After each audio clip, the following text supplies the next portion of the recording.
Selamat pagi teman-teman, selamat pagi juga kepada Bu Aza, Bu Erna, dan Bu Meita.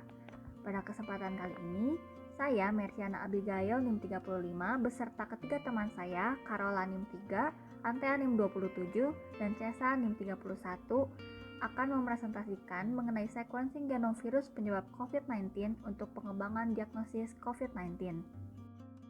Sequencing. Genome sequencing adalah proses menentukan urutan bahasa nukleotida pada materi genetik suatu organisme. Sementara itu, whole genome sequencing sesuai dengan namanya, whole, merupakan proses untuk melakukan genome sequencing secara menyeluruh. Sebelum dijelaskan mengenai sequencing terhadap SARS-CoV-2 yang menyebabkan penyakit COVID-19, kami akan menjelaskan mengenai penyakit ini terlebih dahulu. Coronavirus Disease 2019 atau disingkat sebagai COVID-19 muncul pertama kali pada akhir Desember 2019 saat timbul berbagai kasus pneumonia yang tidak diketahui penyebabnya. Sejak pertama kali muncul, penyakit ini sudah menyebar dengan sangat cepat dan menyerang jutaan masyarakat dunia. Secara epidemiologis, munculnya COVID-19 diduga terkait dengan pasar seafood dan wet animal yang berada di negara China, tepatnya di kota Wuhan. Berdasarkan penelitian yang telah dilakukan, telah teridentifikasi bahwa virus SARS-CoV-2 merupakan virus yang menyebabkan penyakit COVID-19. SARS-CoV-2 termasuk dalam kelompok coronavirus. Coronavirus merupakan virus RNA yang beruntai tunggal serta beramplop. Virus ini memiliki panjang yang beragam dengan rentang 26 hingga 32 kilobase pair. Nama corona sendiri berasal dari kata crown karena memiliki bentuk seperti mahkota. Corona termasuk ke dalam famili Coronaviridae yang terdiri atas alpha, beta, delta, dan gamma coronavirus. Beberapa spesies coronavirus telah diketahui sebelumnya. Beberapa di antaranya menyebabkan penyakit flu biasa. Sementara itu, beberapa di antaranya menyebabkan penyakit yang fatal seperti SARS dan MERS. Mulanya, virus ini hanya terdistribusi pada binatang, terutama pada burung dan mamalia. Namun, coronavirus telah bermutasi sehingga dapat menyebabkan penyakit pada manusia. Selanjutnya, saya akan menjelaskan mengenai metode apa saja yang digunakan untuk melakukan sequencing genom SARS-CoV-2. Metode-metode sequencing genom virus penyebab COVID-19 ini diambil dari keempat jurnal yang kami gunakan sebagai sumber. Jurnal yang pertama menggunakan sampel dari bronchoalveolar lavage fluids dari 9 pasien. Sequencing yang dilakukan adalah kombinasi dari Sanger, Illumina, dan Oxford Nanopore Sequencing. Analisisnya yaitu didapatkan 8 genom lengkap dan 2 genom parsial yang dianalisis sequence identity, molecular modeling, protein dan kode genetik, serta pohon filogenetiknya dibandingkan dengan representasi beta coronavirus lain. Jurnal yang kedua menggunakan sampel dari 4 saluran pernapasan bagian bawah dan bronchoalveolar lavage fluid dari pasien pneumonia yang tidak diketahui penyebabnya. Sequencing yang dilakukan adalah kombinasi dari Illumina dan Nanopore sequencing. Analisisnya yaitu didapatkan 3 urutan genom lengkap lalu dianalisis filogenetik. Dilakukan juga RT-PCR, isolasi virus, dan pengamatan dengan mikroskop elektron terhadap virus tersebut. Jurnal yang ketiga mengambil sampel dari nasofaringeal, orofaringea, dan sputum dari satu pasien. Sequencing yang dilakukan adalah next generation sequencing. Analisisnya yaitu didapatkan 1 genom lengkap dan dianalisis filogenetik. Dilakukan juga pengamatan mikroskopis dengan mikroskop elektron dan isolasi virus pada virusel. Jurnal yang keempat menggunakan sequencing dengan pendekatan sequencing biosintesis atau SBS, yaitu Illumina dan MGI, atau dengan pendekatan direct RNA sequencing atau DRS seperti Nanopore. Analisisnya yaitu didapatkan whole genome sequencing dari SARS-CoV-2 dan dilakukan analisis karakter masing-masing ORF serta fungsinya sebagai pengkode protein struktural atau non-struktural. Hasil keseluruhan dari sekuensi genom virus penyebab COVID-19 yaitu yang pertama, ukuran gen SARS-CoV-2 adalah 28.828 base pair yang merupakan virus RNA terbesar dengan diameter 70-90 nanometer dan memiliki spike berukuran 9-12 nanometer. Yang kedua, kesamaan identitas sekuens dari sampel-sampel berbeda mencapai 86-99%, menunjukkan tingkat mutasi SARS-CoV-2 yang relatif rendah. Yang ketiga, SARS-CoV-2 termasuk genus beta coronavirus dengan subgenus Sarbecovirus. Yang terakhir yaitu SARS-CoV-2 memiliki relasi terdekat dengan kemiripan sebesar 87% dengan SARS-like beta coronaviruses dari kelelawar dibandingkan dengan SARS-CoV yang memiliki kemiripan sebesar 79% dan MERS-CoV yaitu dengan kemiripan 50%. Kemudian, selain hasil dari masing-masing sequencing, terdapat beberapa hasil tambahan lain yang dapat menunjang data-data yang ada. Pertama, untuk menentukan keberadaan virus pada sampel, digunakan uji real-time RT-PCR pada RNA virus. Cara kerjanya ialah dengan menargetkan daerah konsensus RT-RP dari pan beta-CoV.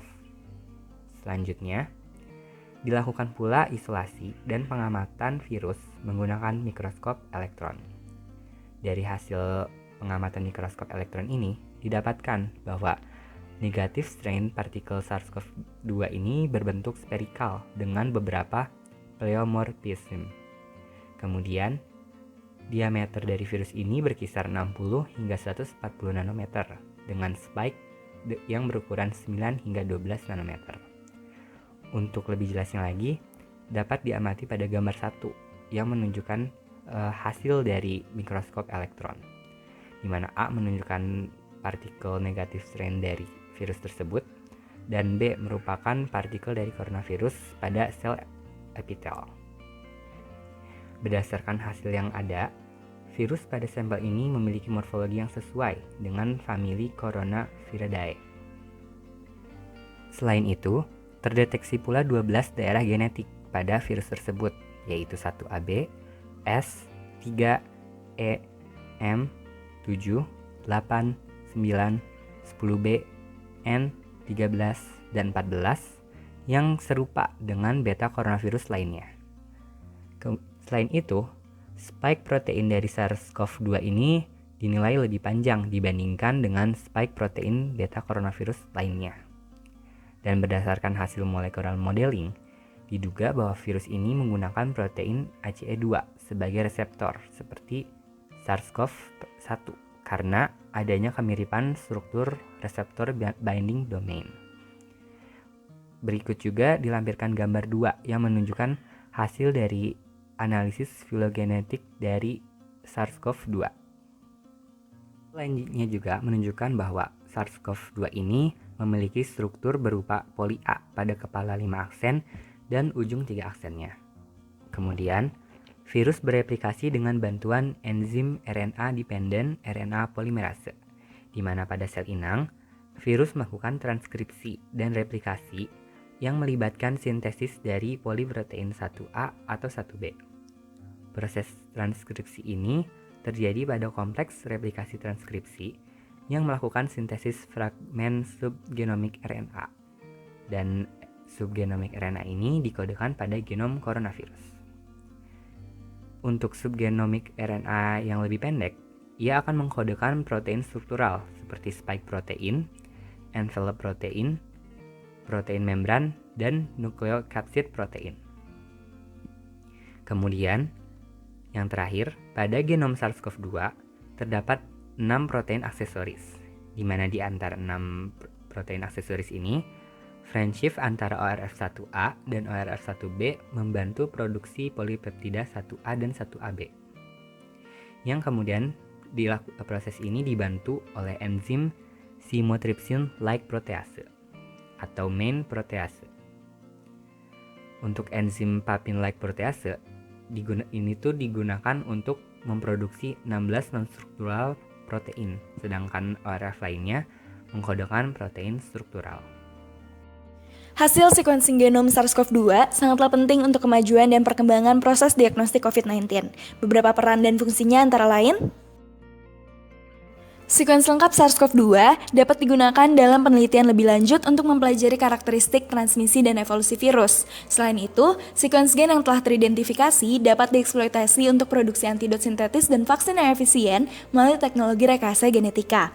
Efisien di sini berarti bahwa pengobatan dan vaksin yang dihasilkan tetap dapat bekerja dengan baik meskipun virus SARS-CoV-2 mengalami mutasi. Hal ini dapat tercapai bila poin 1 yaitu penelitian yang mempelajari karakteristik transmisi dan evolusi virus dari SARS-CoV-2 telah tercapai. Salah satu jurnal yang kami dapatkan memberikan salah satu contoh teknologi rekayasa genetika yang dapat diterapkan untuk poin 2 ini, yaitu sekuens gen yang telah diketahui mengkodekan produk toksik pada SARS-CoV-2 dapat digunakan untuk memproduksi antibodi pada Escherichia coli ataupun ragi, kemudian dilakukanlah uji untuk menonaktifkan aktivitas tersebut. Setelah berhasil, antibodi dapat dikloning dan disesuaikan aktivitasnya dengan sel manusia. Kita harap saja metode ini dapat diterapkan dan berhasil baik ya teman-teman.